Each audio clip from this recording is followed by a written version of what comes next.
What do you mean by laboratory automation? Automation एक simple अगर अपन word के define की जाए, ऑटोमेशन, ऑटो मीन्स ऑटोमेटिक, वहीं से है ये, है ना। तो किसी भी जैसे आपको पता है आजकल जो ये वॉशिंग मशीन्स वगैरह या और भी बहुत सारे जो ये सब कुछ ऑटोमेटिक आने लग गए हैं ना। तो किसी भी इंस्ट्रूमेंट में अपन पहले क्या होता था, जैसे कि पहले जो भी इंस्ट्रूमेंट होते थे उनमें बराबर अपने को भी काम करना पड़ता था। मतलब इंस्ट्रूमेंट से अपन 100 अगर 100% में से 20 to 30% तक तो क्या है इंस्ट्रूमेंट वर्क करता था और 70% मैनुअल की पावर की जरूरत पड़ती थी, मैनुअल एफर्ट की जरूरत पड़ती थी। लेकिन आजकल अपोजिट हो गया है, 70 to 80% इंस्ट्रूमेंट करता है, सिर्फ 10 to 20% जरूरत पड़ती है मैनुअल हेल्प की या मैनुअल असिस्टेंस की। समझ सकते हो आप लोग? तो वही यहाँ पे अपने लेबोरेटरी में भी आपने देखा हो, तो पहले या फिर आप कोई छोटी मोटी लैब में जाओगे तो वहाँ पे क्या होगा, छोटे से इंस्ट्रूमेंट होते हैं, वहाँ पे प्रॉपर पूरा काम जो है वो मैनुअल असिस्टेंस की हेल्प से ही होता है। इंस्ट्रूमेंट सिर्फ लास्ट का जो होता है काम, सिर्फ उसमें हेल्प मिलती है इंस्ट्रूमेंट से। लेकिन जो नई नई एडवांस टेक्नोलॉजी आ गई है उनके अकॉर्डिंग, और आप अभी इंडिया में भी काफ़ी ज़्यादा एडवांस हो चुका है सब कुछ, तो उसमें मैनुअल हेल्प की बहुत कम नीड होती है और ज़्यादातर सब इंस्ट्रूमेंट अपने आप ही सारा कुछ उसमें होता है, प्रोग्रामिंग करने, सब कुछ प्रोग्रामिंग सेट की और अपने आप सब काम हो जाता है उसमें। तो उसी के बारे में अपन डिस्कस करने जा रहे हैं आज की क्लास में, तो देख लेते हैं एक बार। तो during the past few year in clinical biochemistry there has been a considerable increase in clinical demand for laboratory investigation. अब जैसे आपको भी पता है कि अपनी मेडिकल फील्ड में काफ़ी ज़्यादा एडवांस रिसर्चेज हो गई है, उसके अकॉर्डिंग नई नई जो जितनी भी डिजीजेज है उनके चल रहा है, उनके बारे में उनके इन्वेस्टिगेट कैसे किया जाए, उनका ट्रीटमेंट कैसे किया जाए।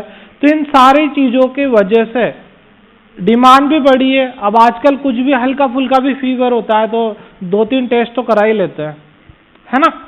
तो अब लोगों में भी अवेयरनेस बढ़ी है कि कोई भी डिजीज़ है उनको उसको स्टार्टिंग लेवल पे, है ना, प्राइमरी फेज पे उसका ट्रीटमेंट अगर मिल जाए तो वो सीवियर तक ना पहुँचे, इसलिए पहले उसको इन्वेस्टिगेट कर लिया जाए और पहले उसका ट्रीटमेंट ले लिया जाए तो आगे प्रॉब्लम नहीं आती है। उसी के रिगार्डिंग देखते, when the volume of work increase there arose a need for work simplification, the efficiency of monostep methods was further increased by the introduction of automatic dispenser and diluter for the common tests like blood glucose, blood urea, etc. So what is the definition of automation? The word coming from automatic, so at clinical automation is a automatic equipment which done the process automatically, मतलब minimal human effort. Automation is defined as use of laboratory instruments and specimen processing equipment to perform clinical laboratory assets with only minimal involvement of technologist.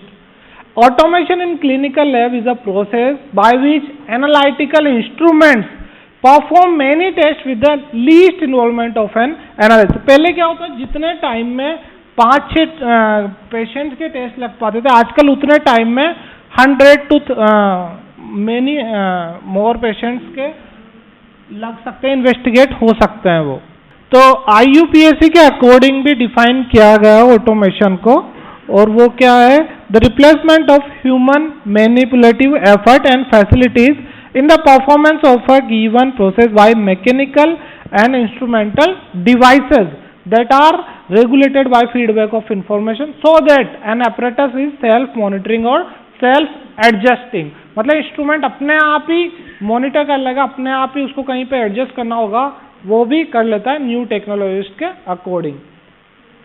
Uses क्यों जरूरत पड़ी, क्या use है, reduce human error. अब आपको ही पता है अगर जैसे कि अपन एक नॉर्मल एग्जांपल है कंप्यूटर का, है ना, या कैलकुलेटर, कोई भी आपको कैलकुलेशन दे दे, लंबी चौड़ी कैलकुलेशन दे दी, उसको आप कैलकुलेट करोगे मैनुअली, है ना, तो उसमें एक तो टाइम काफ़ी ज़्यादा लग जाएगा, है ना।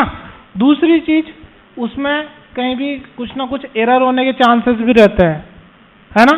5 की जगह 7 पढ़ने में आ गया, या 7 सुन लिया, या फिर कैलकुलेट गलत कर लिया।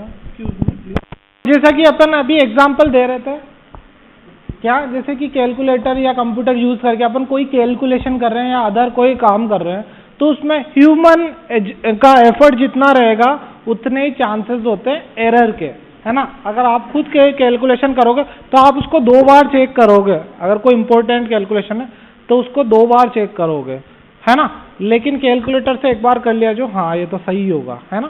तो कहने का मतलब है ह्यूमन का जितना ज्यादा रोल रहेगा, कहते हैं ना कोई भी गलती हो जाती है तो यार आदमी तो इंसान ही तो है, बोलते हैं ना, मतलब ह्यूमन एरर होने के चांसेस वो है कम हो जाते हैं जितना ज्यादा इंस्ट्रूमेंट का रहेगा एफर्ट। सेफ्टी, अब आप खुद देखिए, अगर कोई जैसे पेशेंट का सैंपल लिया, है ना, सैंपल लेने के बाद में उसको आपने उसमें डाला, वायल में डाला, सिरिंज से सैंपल लिया, वायल में डाला, अब सिरिंज से भी कैसे लिया, पूरा उसको प्रिक किया, फिर उसको पुल किया और फिर निकाल के उसको लगाया, तो यहाँ पे कहीं ना कहीं पिन हो सकता है, आपको भी निडल लगने का डर रहता है ना। या फिर इंस्ट्रूमेंट में आप कर रहे हो, सैंपल लगा रहे हो, इतने सारे सैंपल है, जल्दी जल्दी कर रहे हो, तो वहाँ पे ब्लड आपके ऊपर भी गिरने के चांसेस रहते हैं, कहीं ना कहीं इन्फेक्शन होने के chance.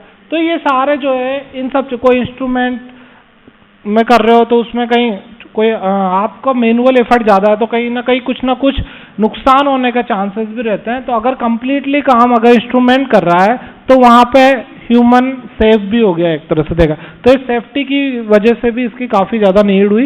And decrease laboratory cost, अब आप खुद देखिए, अगर कोई जैसे कि कोई बड़ी लैब है, वहाँ 1000 सैंपल डेली के आ रहे हैं, है ना, तो ज्यादा लोग चाहिए काम करने के। अगर छोटा सा इंस्ट्रूमेंट है तो 10 इंस्ट्रूमेंट चाहिए वैसे, है ना। लेकिन अगर एक ही इंस्ट्रूमेंट ज्यादा टेक्नोलॉजी वाला आ गया है जो आराम से इजीली लगा सकते हैं उसमें सैंपल, तो वहां पे 10 इंस्ट्रूमेंट खरीदने की जरूरत नहीं पड़े, उससे कम में वो आ गया है ना।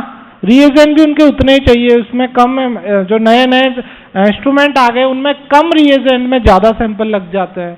तो ये सारी चीजें डिक्रीज लेबोरेटरी कॉस्ट की वजह से कि ये यूजेस हो गया इसका। Improve turn around time, TAT इसको बोलते हैं शॉर्ट में, TAT, TAT, turn around time.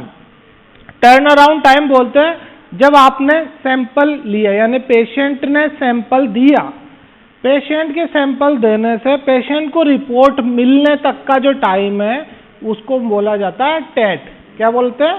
TET, turn around time. तो रिड्यूस टेट या इम्प्रूव टेट मतलब कि जितना अच्छा इंस्ट्रूमेंट होगा, जितना ज़्यादा एडवांस टेक्नोलॉजी वाला इंस्ट्रूमेंट होगा, वो उतना ही फास्ट होगा, जल्दी रिपोर्ट मिलेगी। अब आप भी अगर पहले कभी हॉस्पिटल में गए हो, ऐसे फीवर वगैरह आया हो या और भी कोई तकलीफ हुई हो, उसकी वजह से हॉस्पिटल गए तो डॉक्टर ने आपके लिख दिए 2-3 टेस्ट, है ना, फिर आप जाओगे, फिर सैंपल दोगे, फिर वेट करोगे, है ना। अगर कहीं बाहर से आए तो फिर वो रहता है कि यार अगले दिन रिपोर्ट मिलेगी, अगले दिन फिर रुकना पड़ेगा या आना पड़ेगा, तो वो सारा रहता है। लेकिन इसीलिए ज़्यादा एडवांस इंस्ट्रूमेंट की जो कि जल्दी रिपोर्ट कर दे, जल्दी रिजल्ट दे दे, है ना। अब वहीं पे आपको एक दिन की जगह अगर 1-1.5 घंटे में मिल जाए रिजल्ट, फटाफट आप दोबारा भी फॉलोअप में दिखा दोगे डॉक्टर को, मेडिसिन वो प्रिस्क्राइब कर देंगे उसके बेस पे, तो कितना अच्छा है। काफ़ी नुकसान से, आपका भी नुकसान से बच गए, है ना, तक और टाइम भी बच गया। इंक्रीज प्रोडक्टिविटी, तो ये सारी चीजें इनकी वजह से ही जरूरत पड़ी है। रन मोर टेस्ट, बहुत सारे टेस्ट लगा सकते हैं। पहले के इंस्ट्रूमेंट में क्या होता था आपको बताता हूं मैं। जैसे कि एक सैंपल लगाया, एक पेशेंट का सैंपल है, अब मान लो 10 पेशेंट के सैंपल है, उसका किसी का शुगर यूरिया है, किसी का क्रिएटिनिन है, किसी को कोलेस्ट्रॉल लगवाना, किसी के बहुत सारे टेस्ट है ऐसे। तो फिर पहले क्या होता था, जिसके शुगर पहले एक साथ शुगर लगेंगे उस इंस्ट्रूमेंट में, उसके बाद में फिर दूसरा टेस्ट फीड करना पड़ेगा, फिर लगाना पड़ेगा, फिर तीसरा टेस्ट फीड करना पड़ेगा, फिर वो उस टेस्ट के लगाने पड़ेंगे। तो ऐसे बहुत ज़्यादा टाइम लग जाता था। और आजकल के जो इंस्ट्रूमेंट्स है, एडवांस इंस्ट्रूमेंट जो है, उनमें क्या होता है, डायरेक्ट सैंपल को रखा, वो अपने आप सैंपल ले लेगा इंस्ट्रूमेंट, और वो जो भी उसके टेस्ट हो, जो अपने आप वो बार कोड रीड करके देख लेगा कि ये टेस्ट है, और अपने आप सैंपल वो सारे जितने भी टेस्ट है सब लग के उनके रिजल्ट आ जाएंगे स्क्रीन पे। तो कितना टाइम बच गया है और कितनी एफर्ट कम लगा इसमें, ये सारी चीजें हैं। तो ये सारी चीजें जिनकी वजह से लेबोरेटरी ऑटोमेशन की जरूरत पड़ी है, अपन ने उसके बारे में डिस्कस किया है। टेट की जो बात करा था वो ये है। अब क्या क्या स्टेप्स है जो लैब में जरूरत पड़ती है, तो उनकी बात करते हैं। सबसे पहले स्टेप्स, जो कोई भी पेशेंट ने सैंपल दिए हैं उसको रिपोर्ट मिलने तक, अपने बोला था टेट बोलते हैं उसको, पूरे टाइम को, पूरे ड्यूरेशन को। तो उस ड्यूरेशन में कहाँ कहाँ पे क्या क्या हुआ है सैंपल के साथ में, क्या क्या प्रोसेस हुई है, उसके बारे में डिस्कस करें। सबसे पहले आइडेंटिफिकेशन ऑफ द पेशेंट, है ना। तो पहले तो आपको पता होना चाहिए कि जो भी पेशेंट का सैंपल ले रहे हैं वो कौन है, क्या है। ऐसा थोड़ी 10 पेशेंट आए 10 के सैंपल ले लिए कि पता लग जाएगा इस ब्लड देख के कि हाँ ये इसका सैंपल, ऐसा हो सकता है क्या। तो पहले उसका प्रॉपर आइडेंटिफिकेशन होना जरूरी है कि ये, जैसे मान लो इन्होंने सबने सैंपल दिए हैं, तो ये इसने सैंपल दिया है, तो प्रॉपर लेबलिंग करेंगे इनका। पहले तो इनका आइडेंटिफिकेशन कि इनका कौन सा क्या नाम है। अब एक ही नाम के, क्योंकि कई पेशेंट भी हो सकते हैं, कई पर्सन हो सकते हैं ना सेम नेम के, तो उनके कहीं ना कहीं हॉस्पिटल के नंबर होंगे, रजिस्ट्रेशन नंबर होंगे, यूएमआर नंबर होंगे, है ना, आइडेंटिटी नंबर होंगे। तो वो जरूरी है ना, उसके बेस पे आइडेंटिफिकेशन होना जरूरी है। Collection of the correct sample, correction of the collect sample का मतलब है कि जैसे कि टेस्ट क्या लिखा हुआ भाई, यूरिन का लिखा है, ब्लड का लिखा है, फ्लूइड का लिखा है, किस चीज का एग्जामिनेशन करना है कि ब्लड, है ना, समझते हो आप। तो ब्लड, यूरिन, CSF है, या कोई असाइटिक फ्लूइड है, या जॉइंट इंटर जो जॉइंट के बीच में जो फ्लूइड होता है वो है, आर्टिकुलर। तो कुल मिला के बात ये है कि प्रॉपर आपको चेक करना है कि किस चीज का क्या टेस्ट है, और उसमें भी जो भी है, जो सैंपल लिया है आपने, वो भी कौन सी प्रॉपर वाइल में लिया है नहीं लिया। यूरिन वाला प्रॉपर यूरिन कंटेनर अलग होता है, जैसा कि आप लोगों ने अगर वाइवा दिया हो अभी, तो मैंने आपसे डिस्कस भी किया था। शुगर के लिए कौन सी वाइल यूज करते हैं, है ना। तो शुगर अगर टेस्ट आया है तो वो उस प्रोफ्लोराइड वाइल में आया, लिया नहीं लिया सैंपल। तो प्रॉपर सैंपलिंग होना, करेक्टिंग सैंपलिंग होना बहुत जरूरी है। जिस भी टेस्ट के लिए जिस वाइल की जरूरत पड़ती है उसी में होना चाहिए वो सैंपल, तो करेक्ट रिजल्ट मिलेंगे, वरना एरर होने के चांसेस रहते हैं। Proper labelling of the sample, जैसे कि अभी अपन ने बात की थी आइडेंटिफिकेशन होगा, उसको प्रॉपर लेबल करेंगे सैंपल पे, हाँ ये इन पर्सन का सैंपल है, तो करेक्टिंग होगी। वरना पता लगे दो ने सैंपल दिए और उनके उल्टे पुल्टे लगा दिए स्टिकर, इसके नाम पे इसका सैंपल लगा दिया और उसके पे उसका, तो क्या होगा। अब चाहे वो इंस्ट्रूमेंट कितना ही अच्छा हो, लेकिन अगर लेबलिंग गलत हो गई तो वो रिजल्ट गलत है, समझ सकते हो ना आप। तो ये एक एक स्टेप जो है बहुत इंपॉर्टेंट रोल प्ले करती है इसमें। Transport of the sample in lab and storage properly. Transport of the sample मतलब सैंपल जो है वो कलेक्शन कहाँ पे होगा, कलेक्शन में। कलेक्शन का अलग रूम होगा, ध्यान से सुनिए, सब चीजें आप वहां देखोगे तो इस चीज में सारा कुछ वहां पे सब कुछ समझ में आ जाएगा आपको। तो ट्रांसपोर्ट ऑफ द सैंपल मतलब सैंपल कलेक्ट कहाँ पे किया, उसको जाना कौन सी लैब में, पता लगा कोई टेस्ट जो है वो पहले पता होगा कि ये माइक्रोबायोलॉजी में लगता है, या पैथो में, या बायो में, या और कहीं ब्लड बैंक में, या कहीं और, तो उसको वहीं पे जाना जरूरी है। पता लगे टेस्ट है पैथोलॉजी का, चला गया बायो में, बायो वालों ने कहा यहाँ तो नहीं होता ये टेस्ट, आगे भेज दिया, वो दूसरा फिर माइक्रो में ले गया उस सैंपल को, फिर वहां भी नहीं हुआ, बहुत देर में। अब सैंपल ऐसा थोड़ी आते ही पहले प्रॉपर इंस्ट्रूमेंट में आएगा, पूरी चेकिंग होगी, बहुत सारा लोट हो, तो उसमें पता लगे एक जो 1 आवर में लगना था जो टेस्ट, उसमें लग गए, जब मेन लैब में पहुंचेगा तब लगेगा ना सैंपल, तो 7 से 8 घंटे लग गए। तो वहां पे सफर किसको करना पड़ेगा, पेशेंट को, समझ रहे हो। पता लगा पेशेंट के पास जब रिपोर्ट आई तब तक डॉक्टर नहीं बैठा, फिर वो दिखाएगा किसको। तो एक छोटी छोटी स्टेप बहुत इंपॉर्टेंट है, हर एक step. Preparation of this sample for test, preparation का मतलब है सैंपल कौन सा टेस्ट, अब अलग अलग टेस्ट के लिए अलग अलग प्रिपरेशन होती है। जैसे कि HbA1c है, CBC है, ये कौन सी वायल में आते हैं? ETTA वायल में, है ना, जिसमें एंटीकोगुलेंट होता है, ताकि वो क्लोट नहीं हो सैंपल, है ना।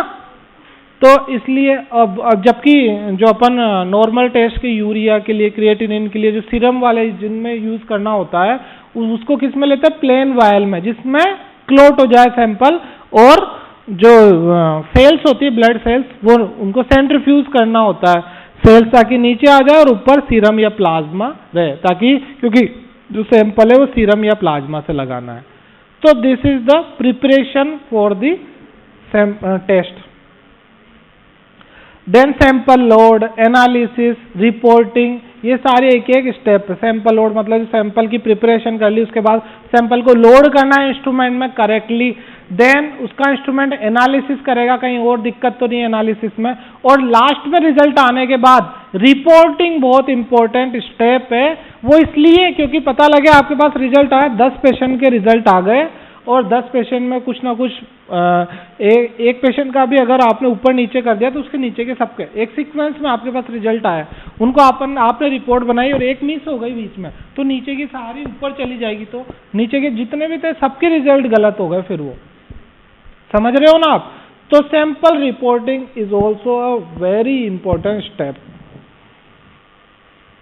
तो इन सारी ये जो बेसिक स्टेप्स बताइए मैंने, इन सबको 3 फेजेज में बांटा गया है, 3 फेजेज में डिवाइड किया है। तो the first phase is pre analytical phase, second is analytical phase, and third one is post analytical phase. तो एनालिटिकल फेज का मतलब है कि जब इंस्ट्रूमेंट में आपने सैंपल रख दिया है, लोड कर दिया है, उसके बाद में इंस्ट्रूमेंट एनालिसिस करेगा उसका, दैट इज एनालिटिकल फेज। अब एनालिटिकल फेज के लिए अब आजकल जो इंस्ट्रूमेंट है वो तो उसमें तो इंस्ट्रूमेंट का ही रेस्पॉन्सिबिलिटी है पूरी, लेकिन इंस्ट्रूमेंट की रेस्पॉन्सिबिलिटी भाई कोई भी दिक्कत हुई तो इंस्ट्रूमेंट को कौन करेगा कि भाई ये रेस्पॉन्सिबल है, उसके क्या, उसकी सेहत पे क्या फर्क पड़ना है, उसको जो रन करा, जो है ना, जो प्रोसेस में करवा रहा है इंस्ट्रूमेंट को रन कर रहा है, रेस्पॉन्सिबिलिटी उसकी बनती है। तो इंस्ट्रूमेंट में कोई प्रॉब्लम तो नहीं है, कोई स्क्रू लूज तो नहीं है, या और कोई प्रॉपर कैलिब्रेट हुआ है या नहीं हुआ, कंट्रोल रन हुए या नहीं हुए, ये सारी चीजें तो आपको देखनी पड़ेगी ना। और एनालिसिस में तो सैंपल को आपने इंस्ट्रूमेंट में रख दिया तब की बात है, लेकिन इंस्ट्रूमेंट में लोड करने से पहले जो मैंने स्टेप्स बताई वो सारे रखी जाती है प्री एनालिटिकल में, और इंस्ट्रूमेंट ने रिजल्ट दे दिया, उसके बाद रिपोर्टिंग ये सब आती है पोस्ट एनालिटिकल में। तो एक बार देख लेते हैं इसको, प्री एनालिटिकल में क्या क्या आता है। प्रिपेयर ऑर्डर, कलेक्ट सैंपल, है ना, ट्रांसपोर्ट टू लैब, ये सारे मैं बता चुका हूं already. Accession sample, centrifuge, decapping of tubes, pre sort और एलिकोड्स, ट्रांसपोर्ट टू एनालाइजर। तो ये अभी तक की जो है ये अभी इंस्ट्रूमेंट में लोड नहीं किया है, लोड करने से पहले की स्टेप्स है सारी।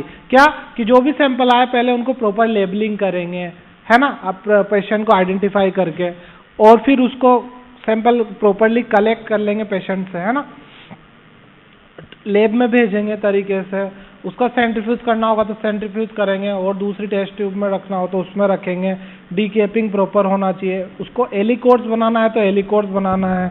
ये सारी चीजें जो है आती है किसमें, प्री एनालिटिकल टेक्निक में। देन आती है एनालिटिकल टेक्निक। एनालिटिकल टेक्निक जो है वो इंस्ट्रूमेंट में सैंपल रन हो रहा है, that is known as analytical technique. Then आती है फिर post analytical technique. Post analytical में क्या क्या आता है, टेक्निकल वैलिडेशन, यानी कि जो रिजल्ट आया है उनको वैलिडेट करना है, वेरीफाई करना है कि इस पेशेंट की ये रिजल्ट है प्रॉपर, सब कुछ कहीं सीक्वेंस में कोई गड़बड़ तो नहीं हुई है, या कोई वायल वगैरह कोई ऊपर नीचे तो रखने में नहीं आ गई है। Transmit test result, post sort, dispose of waste, sample run होने के बाद में वेस्ट को भी प्रॉपर डिस्पोज करना होता है ना, वो क्योंकि काफी हार्मफुल होता है। सैंपल ही कितना हार्मफुल हो सकता है तो फिर डिस्पोज वेस्ट तो कितना हो सकता है। स्टोर सैंपल्स, और उस सैंपल जिस सैंपल से आपने लगा दिया है टेस्ट, उसको ऐसा नहीं है कि बस सैंपल का टेस्ट लगा दिया और उसको डिस्कार्ड कर दो, उसको रखा जाता है कम से कम 4 to 5 डेज तक। अच्छी अच्छी जो लैब होती है, एडवांस जो लैब होती है, वो सैंपल को रखती है। क्यों रखती है, क्या रीजन है, टेस्ट तो लग गया ना, क्या रीजन, क्यों रखेंगे उसको स्टोर करके? कहीं पे एक मंथ तक रखते हैं प्रॉपर टेम्परेचर पे, कहीं पे 7 days तक रखते हैं। What is the reason to store? जब सैंपल जो डॉक्टर ने लिखा था वो टेस्ट लगा दिया, रिपोर्ट भी कर दिया, फिर सैंपल को क्यों स्टोर करेंगे? ठीक है, दिमाग में कुछ तो थोड़ा सा तो दिमाग लगाइए यार। अच्छा सुनो, देखो डॉक्टर ने लिखे जो टेस्ट प्रेस्क्राइब किए वो टेस्ट करा दिए, उसके बाद जब रिपोर्ट लेके डॉक्टर के पास जाएगा, पता लगे ये तो सब नॉर्मल है, फिर ओके चलो आप ये वाला भी करा लो, फिर दोबारा करेंगे टेस्ट, है ना?